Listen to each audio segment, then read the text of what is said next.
They celebrate that 33-0 victory by sending a second-round pick to the Falcons for receiver Mohamed Sanu. I thought they'd make a run at A.J. Green. Maybe they did. Maybe the Bengals wanted more than what the Patriots would offer. Maybe the Bengals are just stubbornly going to hold on to A.J. Green.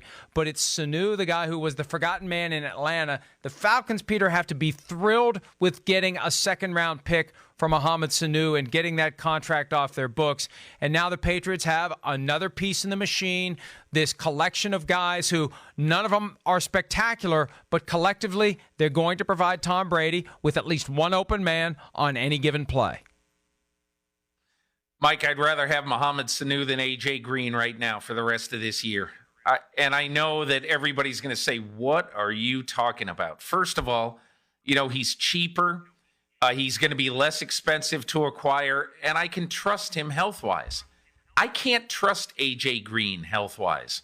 And so I want somebody who I'm pretty sure is going to line up and play for the next 9 games in the regular season and whatever we have in the playoffs. I think number 2, that Greg Schiano will tell there is no person in coaching other than maybe Nick Saban and the guys who are on his staff right now. There's no person in coaching whose opinion Bill Belichick respects as much as Greg Schiano. I am sure over the years, or even maybe yesterday or last week, that Greg Schiano told Belichick, get this guy at all costs. The other thing he allows the Patriots to do that everybody, is going to say, oh, well, that's never going to happen. It might only happen once. It might not happen at all. But here is the thing that Mohamed Sanu allows you to do. He allows you to make the trick play at a huge time in a huge game when nobody is expecting it. He's a great thrower of the football. His first 6 passes in NFL games, he completed them. He completed all of them. And in my opinion, part of this, look at that spiral.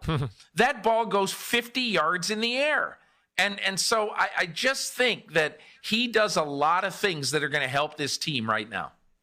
No question. He's got great versatility. Yes, the trick plays, the throws. I've seen it in person. He can really throw the football. We talked a little bit about this the first hour, Peter. He's somebody that has worked with my family before as far as catching footballs, and we've seen him throw, and he can launch it. But the versatility you talk about, I think, is the beauty of it. Now you got guys with Julian Edelman and, of course, Josh Gordon when he does get healthy, but Mohamed Sanu, who can really do everything as far as you just can't peg them to one thing. And Sanu is a great run blocker. He's really physical over the middle. He can break tackles after he catches the ball and do those type of things. So he fits that New England way as far as what they're expecting out of that position. And I think that's what probably fancied the Patriots to want to get him as well. And it's not just the fact that Sanu can throw the ball. That threat is there now, both from Sanu and from Edelman, and you can never really fully relax on that possibility. And that may be the thing that freezes a guy for a split second. He thinks he sees a look that suggests Sanu's going to get the ball and throw it, and he didn't, but then the guy he's supposed to cover is running right by him. And that's the beauty of this as well. And the rich keep getting richer. And this one does surprise me, though. The compensation is significant, even though it will be at the bottom of round 2. That's a lot to give up for Mohamed Sanu, but they've wanted him. And it's been obvious they've wanted help at the position. And even though it's not a guy who's going to command double coverage everywhere he goes, Peter, it fits into what we were talking about last hour as well.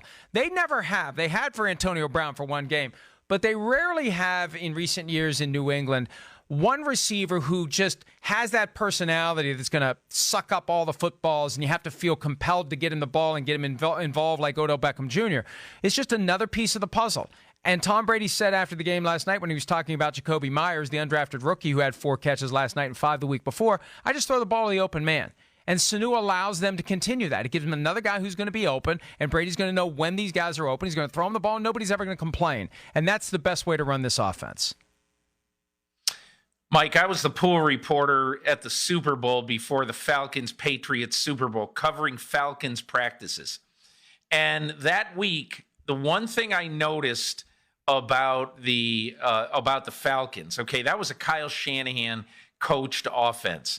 And I sensed, that in that offense at that time, obviously Julio Jones is going to get the bulk of the looks from Matt Ryan. I'm sure that in the course of an average game, Ryan is going to look at him at least 15 times.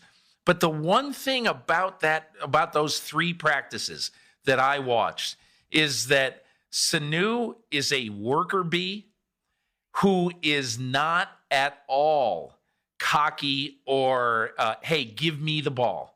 He just was, hey, wherever I'm supposed to be, I'm going to be. There's no emotion if I get it. There's no emotion if I don't get it. To me, that is the kind of mentality that's going to fit in well with the Patriots. Yeah, that's exactly the mentality that every Patriots receiver who thrives there ultimately has. Hi, I'm Mike Tirico, and thanks for watching.